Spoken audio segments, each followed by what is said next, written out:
वो घर के मुखिया हैं, बुजुर्ग हैं, गुस्सा आ गया होगा, कह दिया। सत्ता और संगठन में तालमेल जो होना चाहिए था उसमें कहीं ना कहीं कमी थी। उसको लेकर के हम हाईकमान से मिलने के लिए दिल्ली गए। केंद्र के लेवल पे भी इतनी बड़ी पार्टी है, कई बार आपने देखा होगा, हिस्ट्री देख लीजिए पार्टी की, कॉन्फ्लिक्ट हुए, लेकिन कॉन्फ्लिक्ट पार्टी के अंदर ही सॉल्व हो गए। ये बाउंसर लगाए हुए हैं वहाँ। अगर तो भंवरलाल जी इतने बुजुर्ग आदमी हैं, हमारे आदरणीय हैं, वो वहाँ से निकल के आ जाते, वो अपनी स्वतः ही तो आए। इतना जरूर स्पष्ट करना चाहूँगा, किसी ने कोई मांग नहीं रखी।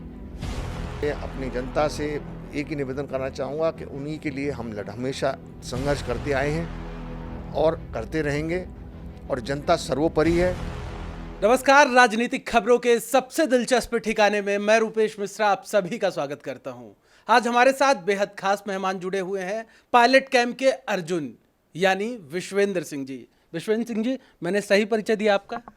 सबसे पहले तो आज जन्माष्टमी है और हम लोग कृष्ण भगवान के उपासक हैं, उसमें आपकी और आपको माध्यम से पूरी प्रदेश की जनता को जन्माष्टमी की शुभकामनाएं देना चाहूँगा। जन्माष्टमी आज है, लेकिन जन्माष्टमी के पिछले महीने भर से आप राजस्थान में ही नहीं थे, जयपुर में ही नहीं थे। क्या खिचड़ी पकाई जा रही थी दिल्ली में? जी, कोई खिचड़ी नहीं पकाई जा रही थी। देखिए, मैं आपको स्पष्ट कर देना चाहता हूँ कि हम जनता के हित में लड़ाई लड़ते आए। मैं कैबिनेट मंत्री था, उसके साथ साथ संगठन में वरिष्ठ उपाध्यक्ष भी, सचिन पायलट साहब के अध्यक्षता में। और सत्ता और संगठन में तालमेल जो होना चाहिए था उसमें कहीं ना कहीं कमी थी। उसको लेकर के हम हाईकमान से मिलने के लिए दिल्ली गए। हम निरंतर जनता के कार्यों के लिए, चाहे वो कोरोना हो, चाहे वो उसके लिए मॉनिटरिंग वहाँ से कर रहे थे, अपनी अपनी कॉन्स्टिट्यूंसीज की, अपने अपने क्षेत्रों की, अपने CMHO से बात कर रहे थे और हाईकमान का इंतज़ार कर रहे थे कब हमें समय मिले और कब हम उनसे मिल सकें, जिससे कि सत्ता और संगठन में हम और ये सारी समस्याएं समाप्त हो सकें। विश्वेंद्र सिंह जी, जो लड़ाई थी वो मुख्यमंत्री की कुर्सी को लेके थी। लगातार ये मांग की जा रही थी कि नेतृत्व में परिवर्तन किया जाए। मुख्यमंत्री की कुर्सी को लेके कहां तक बात बनी? ये कहाँ से आ गई ये बात? किसने कही थी ये बात? मैंने तो कही नहीं कोई बात, पायलट साहब ने नहीं कही ये बात।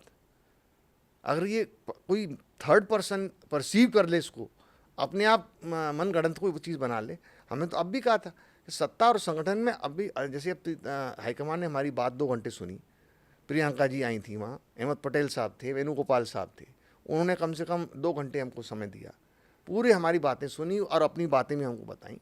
क्या बातें हुई वो इंटरनल पार्टी का हमारा मैटर है, लेकिन 3 मेंबर की कमेटी, आज सीनियर मेंबर्स की कमेटी बन रही है, हाई लेवल कमेटी, जो बहुत जल्दी जनता के जो मैनिफेस्टो में हमारे वायदे थे उनको कितनी जल्दी से जल्दी हम क्रियान्वयन कर सकें, इसके लिए, और सामंजस्य बन सके संगठन में और सत्ता में, इसके लिए, और सभी में, पूरी पार्टी में, छोटे से छोटे कार्यकर्ता हो चाहे बड़ा से बड़ा नेता हो, पार्टी में सब में सामंजस्य बन सके, इसके लिए हम लोग गए थे। विश्वेंद्र सिंह जी, आप बेहद कद्दावर नेता हैं, गहरी पैठ रखते हैं राजस्थान की राजनीति पे। लगता है आपको कि जितनी दरारें बढ़ गई हैं उन्हें पाटा जा सकता है? देखिए, ऐसा है, कांग्रेस पार्टी, मैं सबसे आप पहले तो ये कह दूं, अपने आप को आज भी कनिष्ठतम कार्यकर्ता समझता हूं कांग्रेस का, चाहे मंत्री रह लिया हूं, चाहे 33 साल से राजनीति में हूं, वो तो कोई मतलब नहीं है, किसी पद पे रहूं ना रहूं, कांग्रेस के लिए कार्यकर्ता हूं, आज भी हूं और रहूँगा।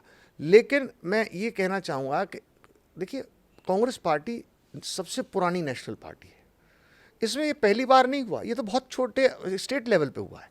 केंद्र के लेवल पे भी इतनी बड़ी पार्टी है, कई बार आपने देखा होगा, हिस्ट्री देख लीजिए पार्टी की, कॉन्फ्लिक्ट हुए, लेकिन कॉन्फ्लिक्ट पार्टी के अंदर ही सॉल्व हो गए। और अब भी हाई लेवल हाईकमान के आने से, इसमें इंटरवीन करने से, इसलिए हम आ गए थे। सारे मतभेद और मनभेद जो कभी थे ही नहीं, जो भी हैं, वो सब मिटा मिटू के हम जनता का काम कर रहे हैं, जिन्होंने चुन के भेजा है, हमने इस काम के लिए तो भेजा है। विश्वेंद्र सिंह जी, यदि मतभेद थे तो फिर लड़ाई पार्टी फोरम पे क्यों नहीं लड़ी गई? गुड़गांव में बाड़ेबंदी की गई। कोई बाड़ेबंदी नहीं हुई, सब अपने अपने कमरे में, अपने घर में रुका, पायलट साहब अपने घर में रुके, और जिन पर घर नहीं है वहाँ वो अपने पैसे दे के रुके, वो दस्तावेज हमारे पास मौजूद है, कोई बाड़ेबंदी नहीं है। तो फिर आपके पार्टी के ही नेता, आपके पार्टी के ही लोग ये बात कह रहे थे कि सचिन पायलट भाजपा की गोद में बैठे हुए हैं, क्या ये बात सच है? तो यहाँ बैठे होते, अगर हम भाजपा की गोद में होते तो हम यहाँ बैठे होते क्या? आज 14 तारीख से असेंबली चालू हो रही है, तो हम तो वहीं रहते ना। अगर भाजपा की गोद में होते या बाड़ेबंदी में होते, हम तो कोई बाड़ेबंदी में नहीं है। और बाड़ेबंदी कहाँ कहाँ हो रही है आपको खूब मालूम है। हमारी तो कोई बाड़ेबंदी आपके कहने का मतलब है कि गहलोत कैंप की ओर से बाड़ेबंदी की जा रही थी, आपकी ओर से नहीं? नहीं, मेरा ये कहने का मतलब कहाँ कहाँ हो रही है, जो हम जो टीवी पे देखते हैं, आप लोग ही दिखा रहे हो हमको टीवी पे, कहाँ कहाँ बाड़ेबंदी हो रही है, किस किस पार्टी में हो रही है। हमारी तो कोई बाड़ेबंदी नहीं थी। हम तो कल भी खुले आए, अलग अलग गाड़ी उस टाइम से आए। पायलट साहब लेट आए, हम थोड़ा पहले आ गए थे। अलग अलग गाड़ियों में सब लोग आए वहाँ, कोई बाड़ेबंदी थी नहीं। मुख्यमंत्री गहलोत जी का बार बार यही कहना था कि यदि उन्हें किसी चीज से आपत्ति थी तो पार्टी फोरम पे लड़ाई लड़ते, विधायकों को लेके एआईसीसी जाते, वहां पे आला कमान से बातचीत करते। तो और कहाँ जाते, और कौन से फोरम पे लड़ी हमने? कोई प्रेस के माध्यम से लड़ी लड़ाई? बाड़ा बनाकर लड़ाई। बाड़ी बड़ा बिल्कुल नहीं लड़ाई लड़ी। बाड़ा बड़ा बाड़े बना कहाँ बना भाई? अगर आदमी रुकेंगे तो साथ तरह कहीं ना कहीं तो रुकेंगे ना। इस पे घर नहीं है दिल्ली में, तो वो तो होटल में रुकना है। हर एक का अधिकार है, अपना पैसा अधिकार। आप भी रुक सकते हैं, मैं भी रुक सकता हूँ। बीजेपी का कोई एमएलए वो भी रुक सकता है, कांग्रेस का कोई एमएलए वो भी रुक सकता है। इसमें तो कोई वो नहीं है। तो इसमें ये सारी चीज़ें जो हैं, अब इस पे ज़्यादा चर्चा ना करते हुए मैं तो इतना आपसे निवेदन करना चाहूँगा कि हाई लेवल कमेटी बन गई है, हाईकमान अवेयर हैं पूरी चीज़ से। सत्ता संगठन अब साथ मिलकर काम करें, हर एक कांग्रेस कार्यकर्ता को सम्मान मिले, जनता को जो हमने मैनिफेस्टो में वायदा किए थे वो पूरे वायदे हों, पूरे हों। यही मेरी आपसे के माध्यम से जनता से निवेदन है। कोरोना से ईश्वर हम सबको बचा कर रखे। जितनी मेहनत अपन लोग सबको करनी चाहिए उसको तेज़ करें। और सभी जिन्होंने कोरोना में मदद की है, जो भी मेडिकल डिपार्टमेंट के लोग हैं और भी लोग हैं, पुलिस भी है, उन सबका धन्यवाद भी अदा करना। और लाल जी, मैं राजनीति पे आज बात आपसे ज़्यादा करूंगा। विश्वेंद्र सिंह जी माफ़ी चाहूँगा, मैं आपसे राजनीति पे बात ज़्यादा करूंगा। भंवर लाल जी सीएम हाउस आते हैं, मुख्यमंत्री जी से मुलाकात करते हैं और मीडिया से बातचीत के दौरान बोलते हैं पायलट बड़े आदमी हो गए हैं। इसके क्या मायने निकाले जाए? क्या भंवर लाल बाद में कैंप छोड़ के आ गए या पायलट का साथ छोड़ के आ गए? देखिए, कैंप कोई था ही नहीं। जब तो मैं मेरी बात को सिद्ध कर दिया आपने कि कैंप नहीं था। अगर कैंप होता तो भंवर लाल जी को आ जाते वहाँ से बाहर। या अगर कोई हमने उनको, जैसा लोगों ने टीवी में कहा कि बाउंसर लगाए हुए हैं वहाँ, अगर तो भंवर लाल जी इतने बुजुर्ग आदमी हैं, हमारे आदरणीय हैं, वो वहाँ से निकल के आ जाते। वो अपनी स्वतः ही तो आए। और क्या उनकी भावना है ये तो उनसे पूछें आप। उनका ये बयान देना कि पायलट बड़े आदमी हो गए, इसका इस बयान के मायने बताइए। नहीं, ये बयान मैंने तो सुना नहीं, लेकिन अगर दिया तो उनसे पूछें आप। क्योंकि आपके साथ थे। नहीं तो अब वो उनकी तबीयत खराब हुई और उन्होंने कहा मैं जा रहा हूँ, तो वो वहाँ से चले आए।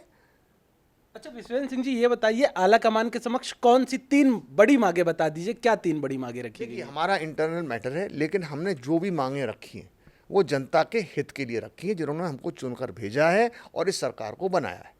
और ये सबसे महत्वपूर्ण चीज़ है कि सत्ता और संगठन में मतभेद मतलब दूरियां नहीं होनी चाहिए, तालमेल होना चाहिए। और अच्छा जो पहले ने कम था, इसी की वजह से हम गए थे। और जनता के जो काम हमने वायदे किए हैं वो पूरे हों जल्दी से जल्दी। अब किस प्रकार की राजस्थान में आपकी रणनीति रहेगी? चूंकि पॉलिटिकल सिनेरियो अब काफ़ी बदल चुका है पिछले महीने भर से देखा जाए तो। अब कैसी रणनीति रहेगी? कैसे राजस्थान में अब कैसे काम किया जाएगा? कैसे सत्ता और संगठन के बीच में तालमेल बैठाया जाएगा? बहुत बढ़िया तालमेल बैठेगा, आप निश्चिंत रहिए। कमेटी बनाई इसलिए गई है। और जो अब काम पिछड़ रहे थे, जो वो काम बड़ी तेज़ी से होंगे और जनता को प्रसन्नता होगी कि ये जो लोग गए थे, ये चाहे हमने कुछ उसके लिए कुछ भी दंड भुगतना पड़ा, लेकिन हम जनता के लिए लड़ाई लड़के आए हैं और जनता के लिए लड़ते रहेंगे पार्टी फोरम पे। विश्वेंद्र सिंह जी, सचिन पायलट अब ना तो पीसीसी चीफ है ना ही उप मुख्यमंत्री हैं, तो क्या अब आप लोग ये मांग करेंगे कि ये जिम्मेदारी उन्हें दोबारा दी जाए? देखिए, ऐसा ही मैंने जैसे कहा ना, हमने कोई मांग, किसी ने भी उस मीटिंग में इतना जरूर स्पष्ट करना चाहूँगा, किसी ने कोई मांग नहीं रखी। और मैंने जैसे भी कहा, वो भी कार्यकर्ता हैं कांग्रेस के, मैं भी कार्यकर्ता हूं कांग्रेस का। कांग्रेस के लिए हम मिलकर काम करेंगे। और हमने कोई डिमांड अपने लिए किसी के लिए नहीं रखी, पद लोलुपता किसी ने नहीं रखी, और कुछ भी हमने वो नहीं किया। हमने तो ये कहा कि जनता का काम हो। विश्वेंद्र सिंह जी, अशोक गहलोत जी अमूमन स्वभाव से सामान्य कूल नज़र आते हैं, लेकिन इस बार इस पूरे पॉलिटिकल सिनेरियो में काफ़ी एग्रेसिव नज़र आए। उन्होंने निकम्मा, नकारा जैसे शब्दों तक का प्रयोग कर दिया। आपको क्या लगता है, ऐसे शब्दों का प्रयोग करना, फिर उसके बाद स्थिति सामान्य होने की कल्पना करना, क्या ऐसा संभव है? देखिए, ऐसा है, वो घर के मुखिया हैं, बुजुर्ग हैं, गुस्सा आ गया होगा, कह दिया, लेकिन इस पर मैं कोई कमेंट नहीं करूँगा। इसको जो कहना था पायलट साहब ने ऑलरेडी कह चुके वो। लेकिन एक निवेदन ज़रूर करना चाहूँगा कि ये चीज़ें घर में होती हैं, घर में होती हैं, और मैं उस पर कमेंट करूं कि कोई किसने क्या क्या, हमारी जो संस्कृति है और सभ्यता है उसके हिसाब से हम किसी भी लोगों ने कोई भी अगर रिएक्शन किया हो तो आप बता दें। हमारी तरफ से कोई रिएक्शन आया नहीं, वो हमारे बुजुर्ग हैं, कह दिया तो उन्होंने ठीक है। विश्वेंद्र सिंह जी, आपका भाजपा में भी जबरदस्त क्रेज है, भाजपा के नेता भी आपके खूब मुरीद रहते हैं, उनसे क्या कहना चाहेंगे? देखिए, ऐसा है, भाजपा से मेरा पुराना संबंध है। मैं 15 साल भाजपा में रहा हूँ, मैं 3 बार सांसद रहा हूँ, मेरी पत्नी भी सांसद रही भाजपा से, मेरी और विधायक भी रही हैं भाजपा से। तो भाजपा से तो मेरा बहुत पुराना संबंध है, और क्योंकि भाजपा में रहा हूँ। आप जिस कॉलेज में पढ़े हों उस कॉलेज से आज भी अगर आपको मित्र मिलते हैं, चाहे वो आपके प्रतिद्वंदी क्यों नहीं हो, आप उनसे मुलाकात तो करेंगे। और स्पष्ट रूप से मैं बड़ा स्पष्ट आदमी हूँ। अगर पायलट साहब से मिलने जाता था तो अपने ट्विटर पर डालता था, अगर मिलने जाता था गहलोत साहब से तो ट्विटर पर डालता था कि मैं इनसे मिला, जिससे कि पारदर्शिता रहे। और भाजपा में रहा हूँ तो इसलिए नेचुरली मित्र तो हो गई, उसमें कोई राजनीति अपनी जगह है, मित्रता अलग जगह है। विश्वेंद्र सिंह जी, मेरा अंतिम प्रश्न है, अपने कार्यकर्ताओं से, अपने शुभचिंतकों से क्या अपील करना चाहेंगे, क्योंकि वो बेताब थे लंबे अरसे से आपको सुनने के लिए? देखिए, ऐसा है, आपने बड़े कृपा करी कि आप यहाँ पधारे आज। मैं अपने कार्यकर्ताओं से, अपनी जनता से एक ही निवेदन करना चाहूँगा कि उन्हीं के लिए हम हमेशा संघर्ष करते आए हैं और करते रहेंगे, और जनता सर्वोपरि है। आज हम अब यहाँ बैठे हैं, एमएलए बने हुए बैठे हैं, पहले मंत्री बने हुए बैठे थे, वरिष्ठ उपाध्यक्ष बने हुए बैठे थे, तो जनता की कृपा से बैठे थे, और जनता का आशीर्वाद और स्नेह हमेशा हमारे ऊपर बना रहे। ऐसे ही आज मैं कृष्ण जन्माष्टमी के दिन कामना करता हूँ, प्रार्थना करता हूँ जनता से भी और ईश्वर से भी। तो ये थे विश्वेंद्र सिंह जी, जिनका साफ तौर पे कहना था कि आला कमान से बात भी हो गई है, और अब उम्मीद की जा रही है कि सत्ता और संगठन के बीच अब तालमेल पहले से कहीं ज़्यादा। खैर, ये बात वक्त के गर्भ में छिपी है कि आगे होता है क्या, क्योंकि ये सियासत है। कैमरा पर्सन हेमंत के साथ मैं Rupesh Mishra, the fact India, Jaipur.